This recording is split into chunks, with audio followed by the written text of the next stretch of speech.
नमस्कार, आदाब, सत श्री अकाल। मैं कीर्ति और आप देख रहे हैं नाउ नोएडा। कहते हैं गुस्सा और अहंकार बड़े बड़े राजाओं की बादशाहत को मिट्टी में मिला देता है। ये बात फिर से एक बार सच साबित हुई है। दौलत की देवी कही जाने वाली मायावती ने अपने भतीजे आकाश आनंद को बड़ा झटका देते हुए सारे अधिकार छीन लिए हैं, जिसके बाद लखनऊ से दिल्ली तक सियासी भूचाल देखने को मिला है। क्योंकि किसी को भी यकीन नहीं हो रहा कि मायावती ने ऐसा क्यों किया। आखिर इसके पीछे की वजह क्या है? क्या मायावती की पॉलिटिक्स में अभी भी आकाश आनंद मिसफिट है? क्या आकाश की रणनीति माया के आगे फेल है? ऐसे कई सवालों के जवाबों को समझते हैं कि आखिर ऐसा क्यों हुआ है। क्यों मायावती ने रातों रात सबसे बड़ा फैसला लेकर सबको चौंकाया है। दरअसल आकाश आनंद को जब लॉन्च किया गया, खासकर यूपी में, तो उन्हें काफी अटेंशन मिल रही थी। लोग उन्हें सुनने के लिए उनकी सभाओं में आ रहे थे। सभी को लग रहा था कि बसपा अपने असली मूवमेंट को वापस हासिल कर रही है। लेकिन आकाश आनंद के कुछ बयानों ने बसपा को काफी डैमेज किया। कुछ दिनों पहले उन्होंने सीतापुर में बीजेपी सरकार को आतंक की सरकार करार दिया था, जिसके बाद उन पर एफआईआर भी दर्ज हो गई थी। इसके अलावा 2-3 जगहों पर बयान देते वक्त वो इतने जोश में आ गए कि उनके मुंह से गाली जैसे शब्द निकल पड़े, यानी कि उन्होंने अपशब्दों तक का प्रयोग किया। आवेश में दिए उनके बयानों की भी काफी आलोचना हो रही थी, जिसमें जूते मारने का मन करता है जैसे बयान शामिल है। माना जा रहा है कि आकाश आनंद के इन बयानों ने मायावती को नाराज कर दिया। जिस तरह की राजनीति मायावती करती रही है और जिस तरह के बयान वो देती आई है, उसमें आकाश आनंद की ये भाषा शैली मिसफिट हो रही थी। माना यह भी जा रहा है कि पार्टी के भीतर एक बड़ा जो धड़ा है आकाश आनंद के इन बयानों से नाराज था।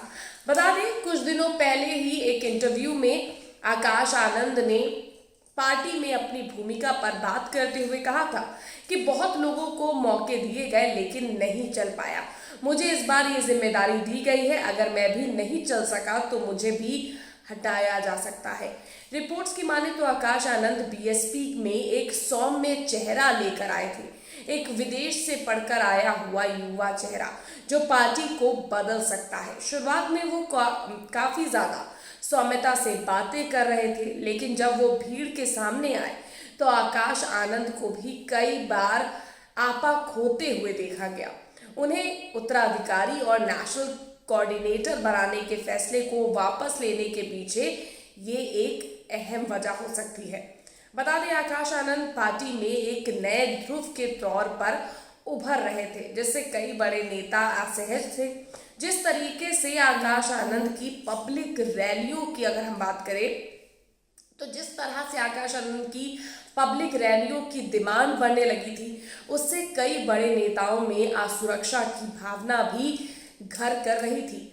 चर्चा ये भी है कि आकाश आनंद की रैलियां मायावती की रैलियों से ज्यादा डिमांड में थी और वो मायावती की रैलियों को ओवरशैडो कर रहे थे, जिससे मायावती के करीबी नेताओं का एक वर्ग नाराज था और इसकी शिकायत लगातार मायावती से कर रहा था।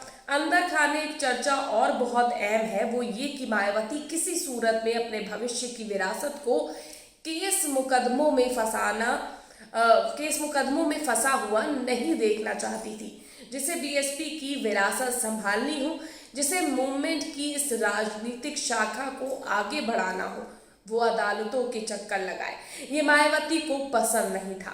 भविष्य के अपने नेतृत्व को सुरक्षित रखने के लिहाज से मायावती ने फिलहाल आकाश को दूर करने का फैसला किया है। अब आकाश की सारी पावर मायावती के पास आ गई। अब आगे आकाश का भविष्य क्या मायावती तय करती है और क्या कुछ निकल कर सामने आता है, ये देखने वाली बात होगी। लेकिन ये वीडियो आपको कैसी लगी, ये जानकारी कैसी लगी, do let me know in the comment box और लाइक और शेयर करना और चैनल को सब्सक्राइब करना मत भूलिएगा।